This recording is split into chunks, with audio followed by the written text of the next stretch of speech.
Thank you, Mr. Chairman. HB 2127 protects the rights of victims of sexual assault to help maintain evidence of their sexual assault. First, I have an amendment in nature of a substitute that I'd like to hopefully be moved by the committee. And to show you how much work I've done on this bill, I even have a line amendment to that. But let's do it one step at a time if we could. Okay, now if this is how significant a change is it? Well, I think it actually makes the bill less ambitious and therefore more likely, hopefully, to meet the approval of the committee. It doesn't require the 50-year storage anymore. All it does is say that if the victim requests it, it will be stored another 10 years. I'll be happy to explain all it does if you'd like me to. Have they priced this? They have not priced this one yet. If you want me to go by until they do. They won't do it is the thing. All right, let's go ahead and all right. Let's adopt the sub. All right, is there a motion to adopt the substitute? All in favor, signify by saying aye. Okay, we have the sub. You said you have a Thank you. And I do have a line amendment to the sub that the clerk has. I don't know if the clerk wants to read it or I should read it. It's up to you. The clerk will read it. All right.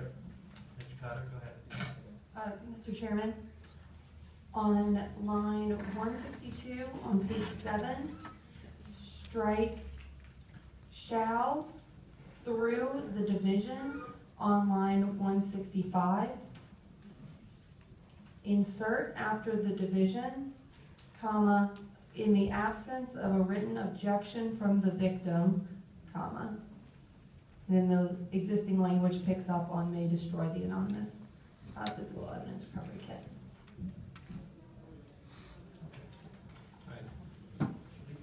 Did all this last year, so we did. Tell us what the problem is that's come up since last year, and then tell us what your bill does to fix it. Okay, so there are a few things that are in the bill. One of the main things that the bill does is, under current law, these sexual assault kits are stored for 10 years, or if the victim was a minor, stored until 2 years after the age of majority. If you have a child that was raped at the age of 7 or raped at the age of 10, then they have to decide by age 20 whether to move forward with a prosecution or their evidence may well be destroyed. It seems to me that someone who has been unfortunate enough to have been sexually assaulted at the age of 10 may not at age 19 have figured out exactly what she wants to do with this evidence. This would extend it until 10 years after the age of majority or until the age of 28. Adults get 10 years to make the decision under current law. This would allow someone upon reaching the age of adulthood to have 10 years. That's probably the most significant change to the bill to current law. There are a few other changes that it does. It provides notice provisions. That would be on page 3 and also on page 8. And the other thing that it does is it says that if a victim lodges a written objection saying that please don't destroy my evidence, that the department will continue for another 10 years. So the victim, having done that, asking that the evidence be preserved, it would do that. And finally, before destroying evidence that the victim, where the victim has left her name, left her number, left her information in a non-anonymous fashion, the department shall basically use that information, contact the victim, say, hey, if you don't object, we may destroy this evidence. And that gives the victim a right to object and have the evidence stored for a longer period of time. The vast majority of sexual assaults, as many of us know, are done by people who've done it before, the vast majority. This is a very, very small effort to prosecute more of these bad guys. And the more bad guys we put away, the more people we protect. So to me, what this does is it simply says that the victim wants to keep the evidence. Maybe law enforcement doesn't have all the evidence they need to prosecute right now. There are many rape cases where a child is harmed at age 7 and 30 years later they find out who the perpetrator was because they had this DNA evidence. We did do a lot of this last year. This, I think, makes what we did a little bit better. Okay, I have a series of questions. So, obviously, last year I played a minor role, not deserving credit, but the First Lady did, Senator Black did. Have you run this past them? They kind of reached a all stakeholders agreement last year. It was all last year. What are their thoughts on this? I haven't run this by Senator Black or the First Lady. I have, however, run this by Christine Hall, who's the victim's advocate, and she supports this. I think she's here in the room. And I have talked to the division about this. My understanding is that this is a relatively modest measure in terms of extra cost. I had a less modest measure, as you know, and this bill is more modest in terms of cost. Again, the thing that most concerns me above all, and there's some notice provisions which I like, but the thing that most concerns me is someone who is sexually assaulted as a minor being able to go to age 28 rather than 20, because I think there are many victims who at age 20 might regret the fact that they lost their evidence of something that happened to them as a child. Should I show you what that part is? I can read it. Okay. So, in terms of the anonymous, you have anonymous physical per kit, we all say per kit, but it's not. So the way the anonymous, Okay. Chill. So you have, after the initial 2 years or an additional 10-year period, the division shall, in the absence of an objection, that's the Mr. Line Amendment, may destroy. Now, if they do object to the destruction, what happens? then it's kept another 10 years. Where does it say that? It says that on line 159 and 160. Right, so why do we need the line amendment? Because I think that there are some victims who have decided not to prosecute at the present time, but also not to destroy the evidence. They're still unsure. It's only been 2 years after the sexual assault, and frankly, they're still unclear about whether to prosecute. We want to, I would like, and I hope most of the people here would like to encourage prosecution. And by going to the victim, by allowing the victim to say, hey, let's keep this a little bit longer while I make up my mind, I think it helps the state. Frankly, the cost of the sexual assault is much greater. Okay. We're not, I'm just trying to read Yeah. the line amendment. It says, so It's 2 years unless... after the initial 2 years, I'm looking at 161 and 162 with your line amendment. Right. After the initial 2 years or any additional 10-year storage period, the division shall. May. The shall is removed. It will be the division in the absence of an objection from the victim in May. Okay, so that's the question. What happens at that step? So they've got an objection. It's been 10 years. The objection may be 7 years old at that point, but what do they do then? Because if they can't destroy it with this line amendment, is it a keep it forever? My intent was for 10 years, because it says in 159 and 160. I know, but then you then say, after the initial 2 years or any additional 10-year storage period, so that eats up the first 10 years. And this would be a pretty small group, but I'm saying that you have an objection in the filed at some point in the 10-year period. Might have been right after, it might have been 3 days before the destruction. But that 10 years, and then you say, after the initial 2 years or any additional 10-year storage period, the division, in the absence of such written objection, may destroy the anonymous per kit, sub-perk. All right, so if there is an objection, I'm just trying to get the bill of what you wanted to say. What happens after at that point? So if there is an objection, it is to be stored 10 years. After that, my intent was that the victim could lodge an additional objection for another 10 years if the victim wants that. Okay, so If that's not clarified, I'm happy to clarify that. I don't think it says it.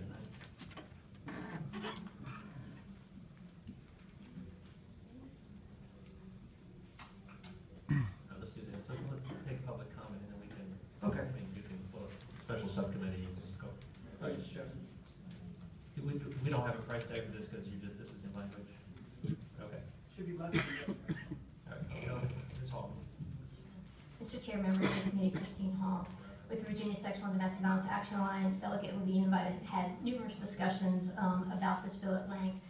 Just wanted to speak that we do support efforts to, one, ensure that victims are being kept in the loop regarding the status of their perk, from submission to a lab, to analysis, to the public destruction, if the victim chooses. So one of the things that we've been talking a lot about is we want to avoid any cold calls from law enforcement or the lab to victims years later and potentially re-traumatizing a victim.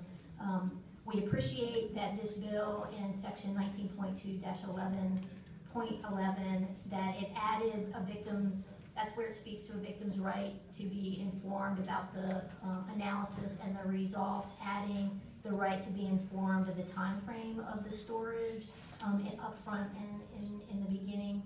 The anonymous kits currently are being stored for 2 years. That has seemed to be an adequate time frame up to this particular point. I'm not, again, I wasn't part of the big round table where all these decisions were made, but obviously everybody was, and they decided on what was here. This isn't 7 years later we found stuff out. Correct. He thinks he's got a better version. Was there a reason why these numbers were picked? Was it, So for the anonymous or the reported? just we're about to change something that was one of these, everybody in, talk for a year, First Lady, Senator Black. Yes, thing. absolutely. So the 2 years was picked because what we know about how long it takes for a victim to convert from an anonymous to reporting is a much shorter time frame than that. You're usually talking within a 3-month time frame. So 2 years for everybody in the room felt like an adequate time frame to give people time to do that conversion. It's a policy decision whether or not the committee wants to extend that further, but that was the consensus as to why that 2-year period of time. They did also implement in that existing law that the victim can contact the lab at any time and request that the kit be stored for a longer period of time, and it's up to the lab. It's at their discretion as to whether or not they want to destroy it. Law enforcement can also make that request as well. The 10-year time frame was a larger debate. There were some folks in the room who thought this is a kit associated with a police report. Maybe it should be stored for the statute of limitations associated with the crime. And there were others in the room who thought that, that was for a rape, that is forever because there's no statute of limitations. And so there was a lot of dialogue about what seemed reasonable for all stakeholders in the room. And 10 years was kind of the consensus at that moment in the room as what would be an adequate time frame. And again, it's a minimum of 10 years. There's not a mandate to destroy it. Doug Mullins, and then Dana. Yeah. Just a quick question. Are you aware of any instance in which the department has destroyed a PERC kit over the objection of the victim? The consolidated lab, I'm not aware of an instance where that has happened. Thank you.